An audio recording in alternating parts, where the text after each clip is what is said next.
মেয়েরা বাবার জন্য যেই পাগল, হাজারো সন্তান বাবার জন্য ওই পাগল না, ওই মায়া অন্তরে রাখে না। যার কন্যা আছে সে ছাড়া বুঝানো যাবে না। মেয়েরা বাবার জন্য যে কত আসে। বাবা যদি একটু অসুস্থ হয়ে যায় ছেলেরা বিরক্ত হয়, এত অসুস্থ হসপিটালে কে নিবে। কিন্তু মেয়ে যখন শুনে খানা বন্ধ করে দেয়, পাগলের মতো দৌড়ায়।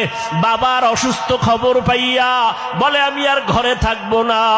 বাবায় কই, বলে হসপিটালে। কয় দৌড়াও। ওই মেয়েটা বাবার কাছে যায়, বাবা এত কষ্ট পাইও না, কাঁদিও না। একটা মেয়ে বাবার জন্য এতটাই ফেদা, এতটাই মায়া মোহাব্বত নিয়ে চলে। একটা মেয়ে চায় তার কলিজাটা কাইটা বাবার জন্য দিয়া দিবে।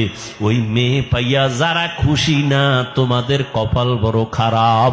নবী বলেন একটা কন্যা পাইছো, একটা জান্নাতের মালিক হয়ে গেছো। দুইটা কন্যা পেয়েছো, দুইটা জান্নাতের মালিক হয়ে গেছো। আমার মায়ার নবী ওই চরিত্রহীন মানুষগুলোর জমিনে আইসা আমার নবী তাদের আলিঙ্গন করলেন, বুকে লাগাইলেন। তোমার আমার মতো সি